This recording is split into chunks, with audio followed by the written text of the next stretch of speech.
नमस्कार आज हम सीधे कुरुक्षेत्र के मैदान में चल रहे हैं जी। जहां अर्जुन एक बहुत ही गहरे संकट में है। हाँ, वो कश्मकश जो थी, कर्तव्य और अपनों के प्रति जो लगाव है उसके बीच फंसे हुए। हमारे पास एक विश्लेषण है, युद्ध भूमि में कर्तव्य और प्रेम का विवेक। जी हाँ। और इसी के जरिए हम आज अर्जुन की इस कश्मकश और श्री कृष्ण के मार्गदर्शन को समझने की कोशिश करेंगे। बिल्कुल, ये बहुत ही अहम विषय है। सोचिए एक बार, अर्जुन जैसा महारथी, हाँ, जिसकी गांडीव की आवाज से ही दुश्मन कांप जाते थे, सही बात है। वही अर्जुन युद्ध भूमि में अपने दादा, अपने गुरु, अपने भाइयों को सामने देखता है और एकदम से जैसे टूट जाता है। हाँ, वो स्थिति बहुत मार्मिक है। स्रोत में जिक्र आता है कि उसके हाथ कांपने लगते हैं, हाँ, आंखों में आंसू आ जाते हैं जी, और वो अपना धनुष नीचे रख देता है। बिल्कुल, मतलब युद्ध से इनकार कर देता है एक तरह से। यस। हाँ, और उसका दर्द जो है वो कृष्ण से कहता है, हे कृष्ण, ये सब तो मेरे अपने हैं। इनके खून से सने राज्य को भोगने से तो अच्छा है मैं भिक्षा मांग लूं। हाँ, वो कहता है मैं युद्ध नहीं करूंगा। ये सिर्फ एक योद्धा का डर नहीं है शायद। नहीं नहीं, बिल्कुल नहीं। ये एक इंसान का अपने रिश्तों के प्रति जो गहरा लगाव होता है ना, हाँ, वो है। वो उसे उसके क्षत्रिय धर्म से जैसे दूर कर रहा है। बिल्कुल। और यहीं पर ये स्रोत जिसकी आप बात कर रहे थे, युद्ध भूमि में कर्तव्य और प्रेम का विवेक, हाँ, वो एक बहुत जरूरी बात सामने लाता है।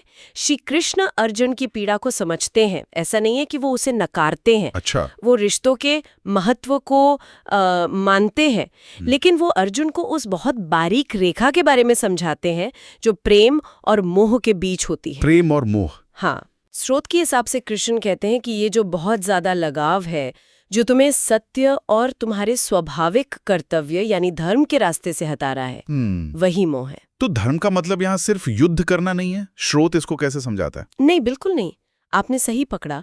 स्रोत ये साफ करता है कि यहाँ धर्म का मतलब सिर्फ युद्ध का आदेश मानना नहीं है। ओके। ये व्यक्ति का समाज के प्रति, न्याय के प्रति और सत्य के प्रति जो एक बड़ा कर्तव्य होता है वो है। अच्छा, एक बृहत्तर कर्तव्य। हाँ, अर्जुन का क्षत्रिय धर्म अन्याय के विरुद्ध खड़ा होना है, फिर चाहे अन्याय करने वाले उसके अपने ही क्यों ना हो। कृष्ण उसी बड़े धर्म की तरफ इशारा कर रहे हैं जिसे मोह की वजह से अर्जुन देख नहीं पा रहा। हाँ, मोह एक तरह से आंखों पर पट्टी बांध देता है। बिल्कुल, वो विवेक पर पर्दा डाल देता है। अच्छा, तो ये मोह ही असली जड़ है समस्या की? हाँ, एक तरह से। लेकिन कृष्ण सिर्फ ये तो नहीं कहते होंगे कि मोह छोड़ दो और बस लड़ो। रिश्तों का क्या? स्रोत इस पर कुछ कहता है?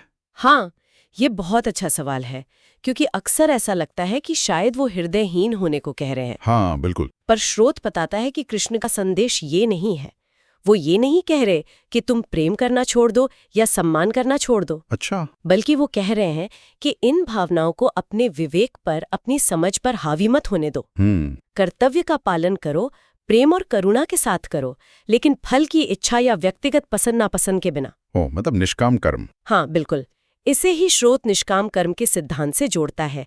कर्म करो पर उसके परिणाम से अपने आप को मत जोड़ो। ठीक है। अपने प्रियजनों के प्रति सम्मान रखो, लेकिन अगर वो अधर्म के रास्ते पर है तो अपने धर्म का पालन पहले करो। ये तो बहुत गहरी बात है। सच्चा प्रेम वो नहीं जो हमें कर्तव्य से भटका दे। सही। बल्कि वो है जो हमें धर्म के साथ खड़े होने की ताकत दे। एकदम सही। कृष्ण ने अर्जुन को यही समझाया कि कर्तव्य निभाओ, लगाव रखो, मगर मोह में फंसकर अपने रास्ते से मत भटको। हाँ, और फल की चिंता छोड़कर अपने धर्म पर ध्यान दो।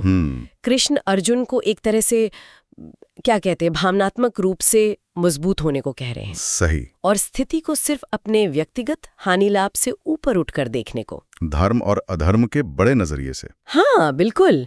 वो विवेक जगाने की बात कर रहे हैं, वो क्षमता जो हमें सही और गलत में, प्रेम और मोह में, कर्तव्य और सिर्फ अपनी इच्छा में फर्क करना सिखाती है। और यहीं पर यह विश्लेषण हमें एक सोचने वाली बात पर छोड़ जाता है ना? बिल्कुल।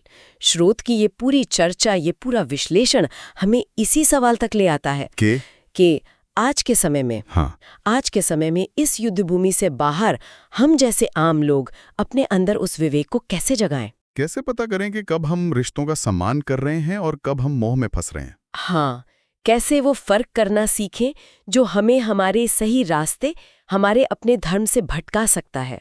ये शायद हम सबके लिए एक निरंतर अभ्यास का विषय है। बिल्कुल, रोजमर्रा की जिंदगी में इस पर सोचना और अमल करना।